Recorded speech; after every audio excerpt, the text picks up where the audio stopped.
नमस्कार दोस्तों, मैं Sonu Lohia SSC GD mock test series में आपका हार्दिक स्वागत करते हैं।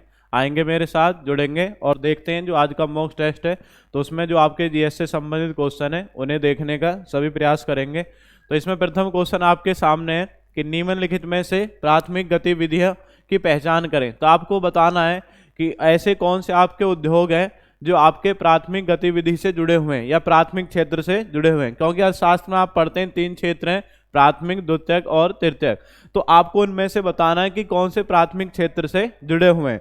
बताएंगे, सभी कमेंट करेंगे कि प्राथमिक क्षेत्र से आपके कौन से जुड़े हुए हैं। प्राथमिक क्षेत्र, तो प्राथमिक क्षेत्र की अगर बात करें तो इसमें कौन कौन है आपका, ये 4 सामने आपके ऑप्शन है।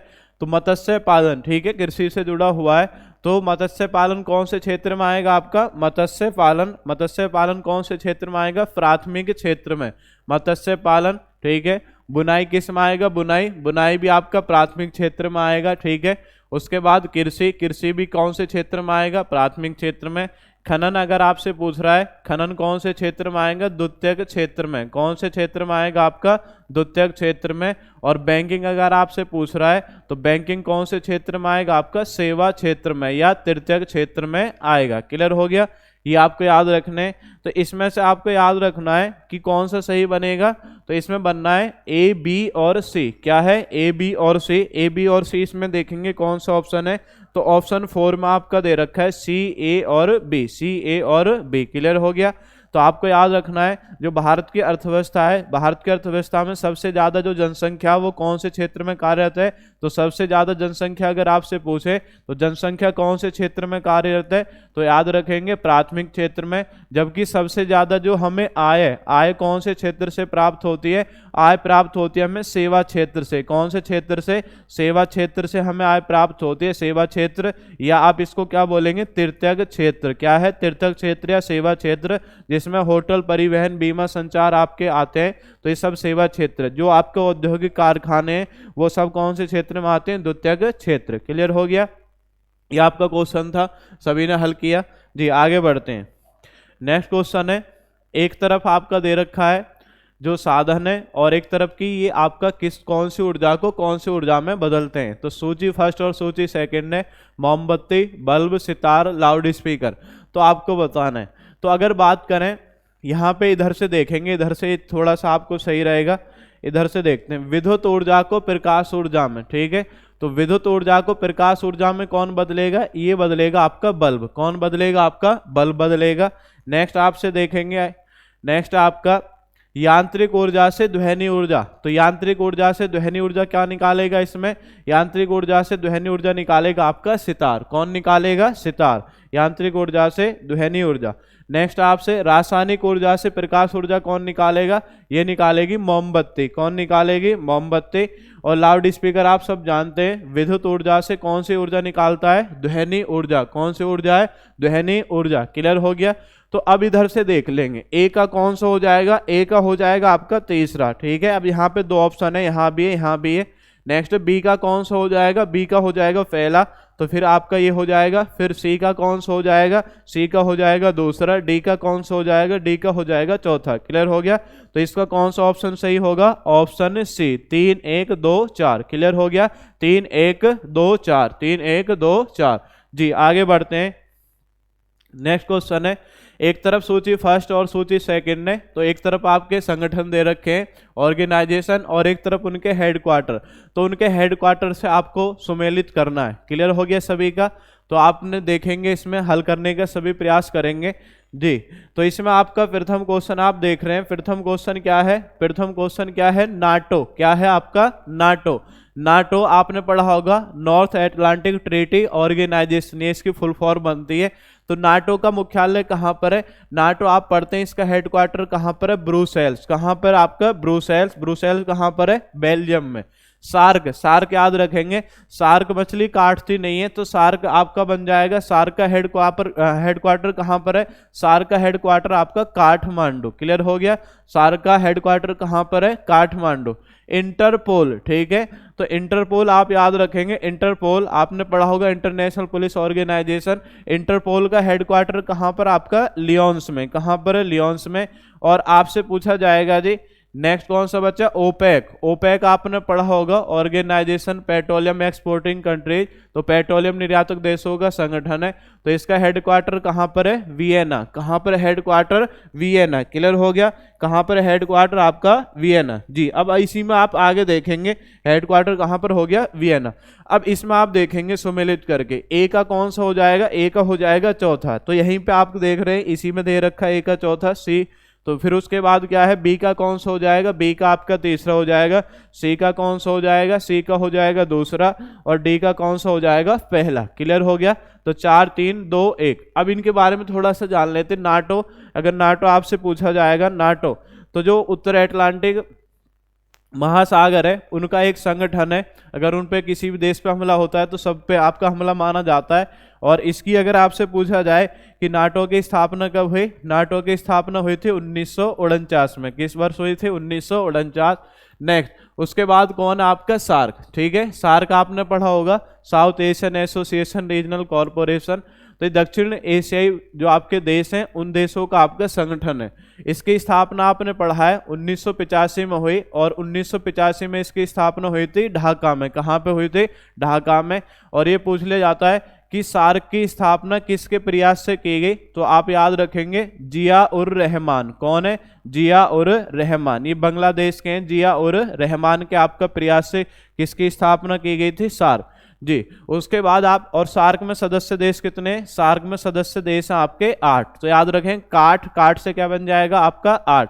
हमेशा याद रखेंगे, एक दो देशों में ज्यादा कंफ्यूज रहते हैं। एक कौन है आपका, मालदीव। हमेशा जो ऑप्शन में मिलेगा एक आपका मिलेगा म्यांमार। कौन सा आपका, मालदीव और म्यांमार। इनमें से ज्यादातर आपका कभी भी देगा तो इसमें से देगा। तो आप याद रखेंगे म्यांमार, ठीक है। मामा याद रखेंगे, मामा या म्यांमार इसका सदस्य देश नहीं है, ठीक है। जबकि मालदीव, तो अगर बात करें जैसे भारत है, फिर भारत से आप इधर की तरफ चलेंगे, जैसे भारत हो गया, एक आपका भारत हो गया, फिर इधर कौन सा देश आपका, मालदीव है। फिर आप आगे बढ़ेंगे, कौन है, पाकिस्तान है। फिर कौन है आपका, अफगानिस्तान है। फिर आगे बढ़ेंगे, इधर बढ़ेंगे, नेपाल है। फिर कौन है जी, भूटान है। फिर कौन है नीचे आपका, बांग्लादेश है। और फिर कौन है आपका, श्रीलंका। तो इस तरीके से ये भारत के आसपास के देश है। गिन लेंगे 1 2 3 4 5 6 7 और 8। तो ये टोटल मिलकर के 8 सदस्य देश है जो सार्क की आपकी स्थापना करते हैं जी। आगे बढ़ते हैं, नेक्स्ट है इंटरपोल। ठीक है, इंटरपोल अगर आपसे पूछा जाए, इंटरनेशनल पुलिस ऑर्गेनाइजेशन है इंटरपोल, और इसकी स्थापना किस वर्ष हुई थी, 1923 में। किस वर्ष हुई थी, 1923 में। किस वर्ष हुई है, 1923। तो याद रखेंगे, आपसे पूछा जाता है स्वराज पार्टी की स्थापना कब हुई थी। स्वराज पार्टी की स्थापना भी कब है, 1923, मोतीलाल नेहरू और Chittaranjan Das. Next OPEC. OPEC आप पढ़ते हैं, ऑर्गेनाइजेशन पेट्रोलियम एक्सपोर्टिंग कंट्रीज। इसकी स्थापना किस वर्ष हुई थी, 1960। क्लियर हो गया सभी का, 1960। नेक्स्ट क्वेश्चन देखेंगे, नेक्स्ट क्वेश्चन आपका क्या है, नेक्स्ट क्वेश्चन को देखते हैं जरा। नेक्स्ट क्वेश्चन आपका क्या है, ये सभी का क्लियर हो गया जी। आगे बढ़ते हैं, नेक्स्ट है AEPS से क्या आशय है। तो AEPS की आपकी फुल फॉर्म पूछी है, तो इसमें एशियन एनवायरमेंटल प्रोटेक्शन स्ट्रेटेजी है, अफ्रीकन एनवायरमेंटल प्रोटेक्शन स्ट्रेटेजी है, अरब एनवायरमेंटल प्रोटेक्शन स्ट्रेटेजी है, आर्कटिक एनवायरमेंटल प्रोटेक्शन स्ट्रेटेजी है। तो इसमें आपको बताना है कि इसका आपका फुल फॉर्म क्या है, AEPS। AEPS की बात करें तो इसकी जो आपकी फुल फॉर्म बनेगी, ये बनेगी आर्कटिक एनवायरमेंटल प्रोटेक्शन स्ट्रेटेजी। तो ये क्या है, AEPS। तो जो आपका आर्कटिक महासागर है, तो आर्कटिक महासागर के जो आपके देश हैं, तो उसको आपका बचाने के लिए एक आपकी रणनीति है, तो इसे बोलते हैं आर्कटिक एनवायरमेंटल प्रोटेक्शन स्ट्रेटेजी। इसमें आपकी जो चर्चा की गई थी 1991 में। कब इस पे चर्चा की गई, ये जो बना आपका सामने जो प्रस्तुत है 1991 में। क्लियर हो गया, आगे बढ़ते हैं, नेक्स्ट क्वेश्चन देखते हैं जी। नेक्स्ट क्वेश्चन है 2011 की जनगणना के अनुसार किस राज्य या संघ क्षेत्र का जनसंख्या घनत्व सर्वाधिक है। तो आपको बताना है पॉपुलेशन डेंसिटी किस में सबसे अधिक है, दिल्ली, केरल, उत्तर प्रदेश या चंडीगढ़। बताएंगे सभी, कमेंट करके बताएं सबसे ज्यादा पॉपुलेशन डेंसिटी कहां पर है। यानी 1 वर्ग किलोमीटर में रहने वाले लोगों की संख्या को हम क्या बोलते हैं, जनसंख्या घनत्व उसको कहा जाता है। तो सबसे अधिक कहाँ पे रहते हैं, आप इसमें देख रहे हैं ऑप्शन से आपको मालूम पड़ जाएगा। सबसे अधिक लोग कहाँ पे निवास करते हैं, दिल्ली में। कहाँ पे निवास करते हैं, दिल्ली में। तो आप पढ़ते हैं यहाँ पे आगे क्वेश्चन है जनगणना, ठीक है। एक तो ये क्वेश्चन आता है कि जनगणना कौन सी सूची का विषय है, सूची में केंद्र सूची का विषय है, राज्य सूची का है, आपका अवशिष्ट सूची का, समवर्ती सूची का। तो जनगणना कौन सी सूची का विषय है, पहले तो आप ये याद रखेंगे केंद्र सूची का विषय। कौन सी सूची का है, केंद्र सूची का विषय, ठीक है। जनगणना कितने वर्ष के अंतराल पर होती है, 10 वर्ष के अंतराल पर होती है।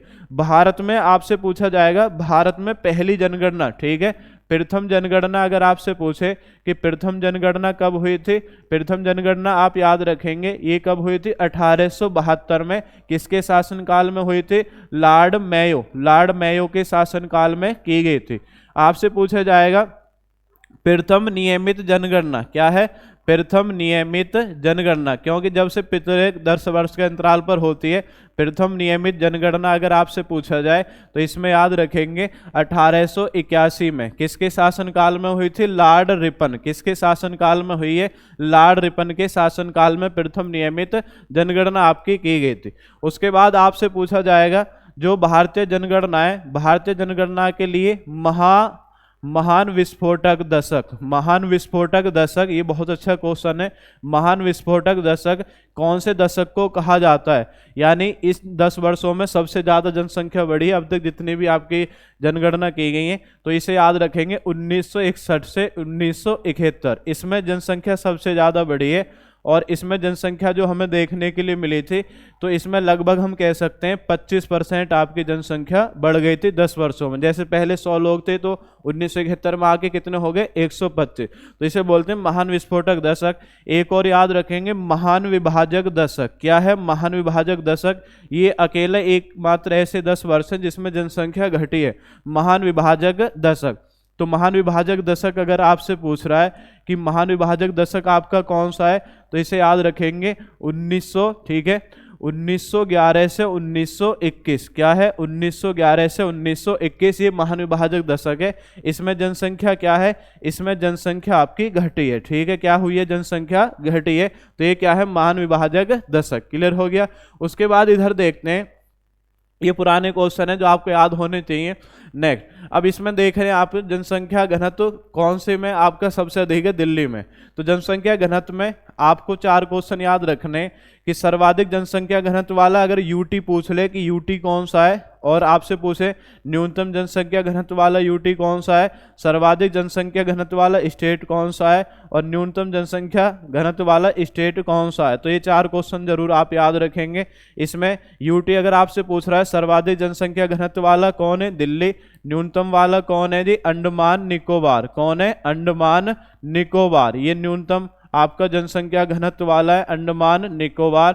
आपसे पूछा जाएगा सर्वाधिक जनसंख्या घनत्व वाला स्टेट कौन है, तो इसमें आपका बिहार। कौन है, बिहार। और न्यूनतम अगर आपसे पूछा जाए न्यूनतम में कौन है, अरुणाचल प्रदेश। कौन है, अरुणाचल प्रदेश। कौन है जी, अरुणाचल प्रदेश। क्लियर हो गया।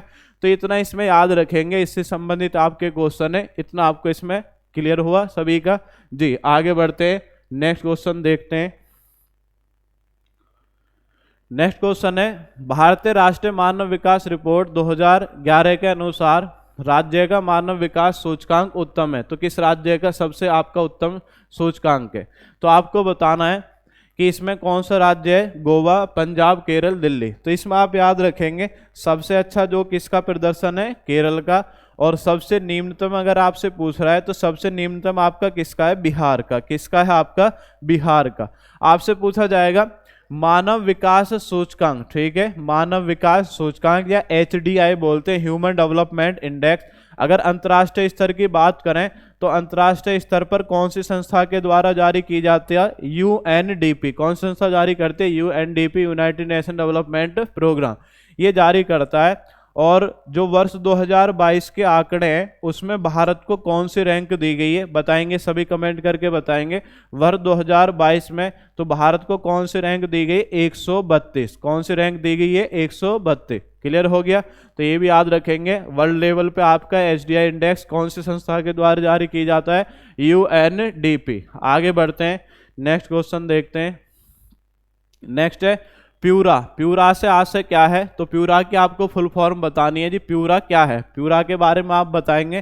प्यूरा आपका क्या है, provide urban amenities in rural areas है। या पावरिंग अर्बन अमेनिटीज इन रिमोट एरियाज है, या आपका providing in urban amenities in remote areas है, या powering urban amenities in rural areas है। बताएंगे, सभी कमेंट करके बताएंगे कि प्यूरा आपका क्या है। प्यूरा के बारे में आप बताएंगे प्यूरा आपका क्या है।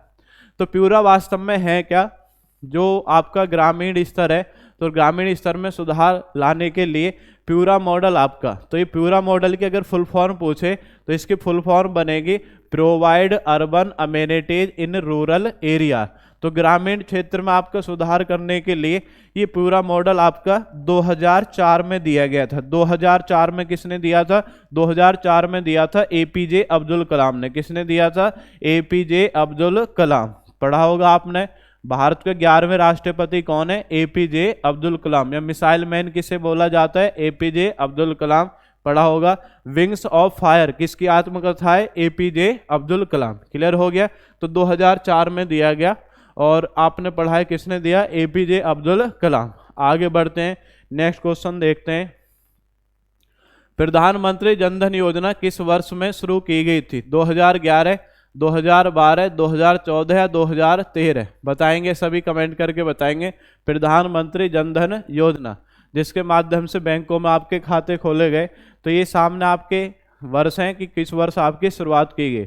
तो जब नरेंद्र मोदी प्रथम कार्यकाल के लिए चुने गए थे उसी समय प्रधानमंत्री जनधन योजना की शुरुआत की गई थी। तो इसकी शुरुआत कब की गई थी? 28 अगस्त 2014। कब की गई थी? 28 अगस्त 2014। क्लियर हो गया। तो ये जनधन योजना की शुरुआत है 28 अगस्त 2014। नेक्स्ट है, उत्तरी भारत में शीतकाल में बरसात होने का मुख्य कारण क्या है? आगे की ओर बढ़ता मानसून है, पश्चिमी विक्षोभ है, काल बैसाखी है, उपयुक्त सभी है। बताएंगे सभी। तो इसमें आपका कारण क्या है?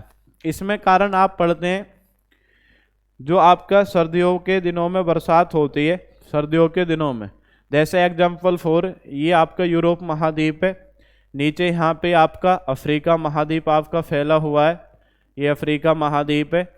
तो इन दोनों के बीच में ये आपका एक सागर है और इस सागर का नाम क्या है? इस सागर का नाम है भूमध्य सागर। कौन सा सागर है?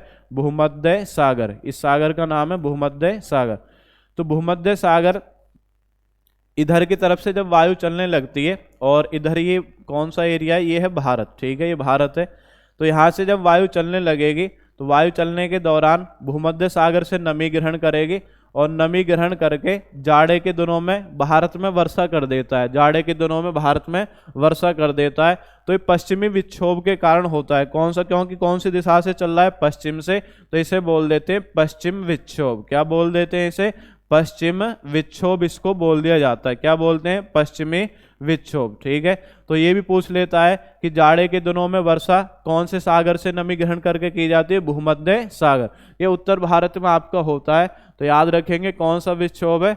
पश्चिमी विक्षोभ। याद रखेंगे इसमें कौन सा विक्षोभ हो गया आपका? पश्चिमी विक्षोभ। नेक्स्ट है, मानसून पूर्व की जिन बौछारों से आम जल्दी पक जाते हैं उन्हें आम्र बौछार कहा जाता है। तो ये कहाँ पे आपका होता है? आम्र बौछार। ठीक है, मैंगो सावर इनको बोलते हैं। तो इसमें आपको याद रखेंगे, जैसे इसमें पूछा है मैंगो सावर के बारे में, लेकिन अन्य भी आप याद रखेंगे। मैंगो सावर, मैंगो सावर। तो मैंगो सावर इसमें पूछ लिया। या आम्र वर्षा क्या है? मैंगो सावर है या क्या है आपका? आम्र वर्षा। ये है आपकी आम्र वर्षा। तो आम्र वर्षा कहाँ पे होती है? ये आपको याद रखेंगे। कॉफी वर्षा कहाँ पे होती है जी? कॉफी वर्षा कहाँ पे होगी? ये आप याद रखेंगे। नेक्स्ट, काल बैसाखी कहाँ पर है? काल बैसाखी। तो इनके नाम है मानसून के, ये मानसून के आपके नाम है।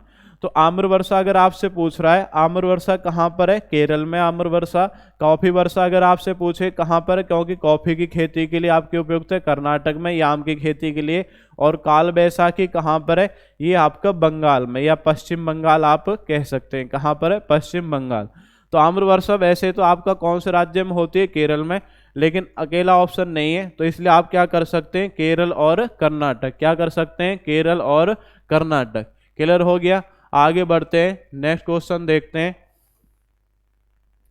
नेक्स्ट क्वेश्चन है, निम्नलिखित में से 1857 के विद्रोह के मुख्य नेताओं की पहचान करें।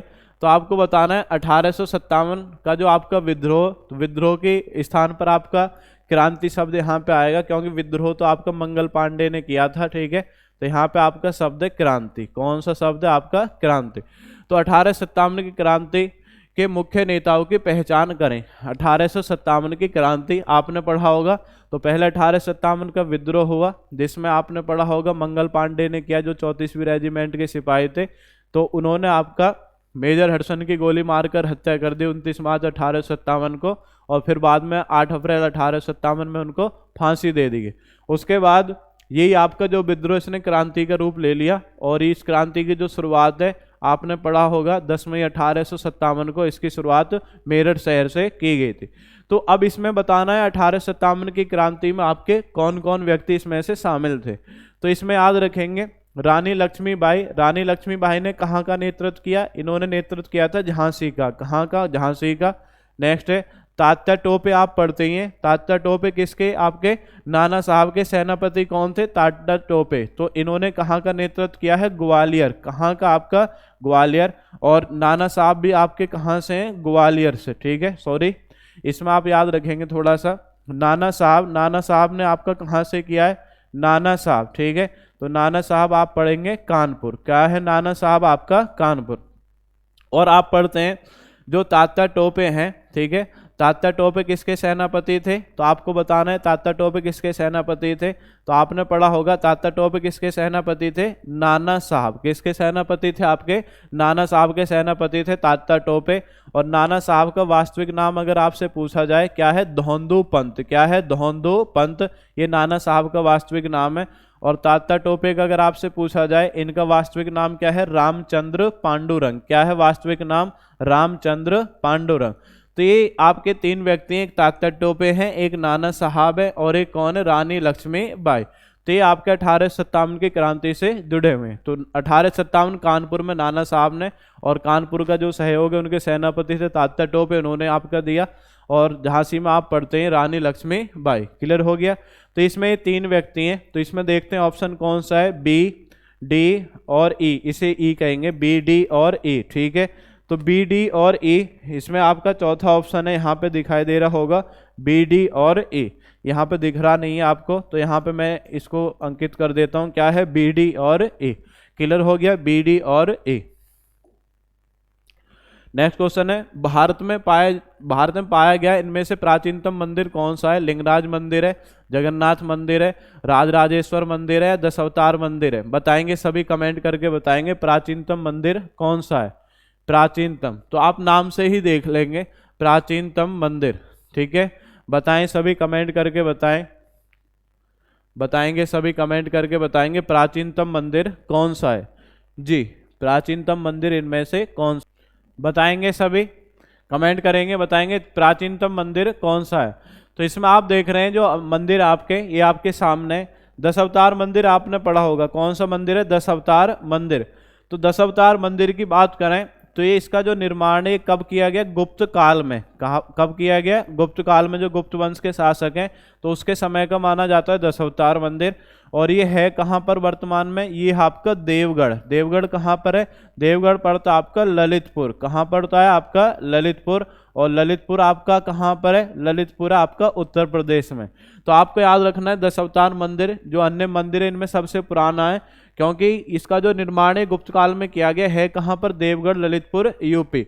राजराजेश्वर मंदिर आपने पढ़ा होगा। राजराजेश्वर मंदिर, तो राजराजेश्वर मंदिर या बृहदीश्वर मंदिर आप पढ़ते हैं, ये कहाँ पर है? तंजौर, तमिलनाडु में। कहाँ पर है? तंजौर, तमिलनाडु में।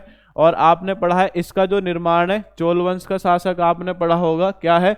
चोल वंश का शासक। तो इसमें आप पढ़ते हैं इसका नाम क्या है? राजराज प्रथम। क्या है? राजराज प्रथम ने इसका निर्माण कराया था। क्लियर हो गया। चोल वंश के शासक राजराज प्रथम ने इसका निर्माण कराया था। क्लियर हुआ। आगे बढ़ते हैं। नेक्स्ट आपका जगन्नाथ मंदिर। जगन्नाथ मंदिर सब आप जानते हैं, ये कहाँ पर? आपका पुरी उड़ीसा में। कहाँ पर है? पुरी उड़ीसा में। तो इसका जो निर्माण है 11वीं सदी में आपका किया गया। 11वीं सदी में जगन्नाथ मंदिर का निर्माण पुरी उड़ीसा में किया गया। लिंगराज मंदिर आप सब जानते हैं। लिंगराज मंदिर कहाँ पर है? भुवनेश्वर। ठीक है, कहाँ पर? भुवनेश्वर। और भुवनेश्वर आप पढ़ते ही हैं, भुवनेश्वर भी कहाँ पर? आपका उड़ीसा में। तो इस वंश, इसका जो निर्माण है जो गंग वंश के शासक थे उनके द्वारा इसका निर्माण किया गया। तो सबसे प्राचीनतम इनमें सबसे पहला 10 अवतार मंदिर है, देवगढ़ में इसका अवशेष मिलते हैं, ललितपुर यूपी, और गुप्त काल में आपका बनाया गया।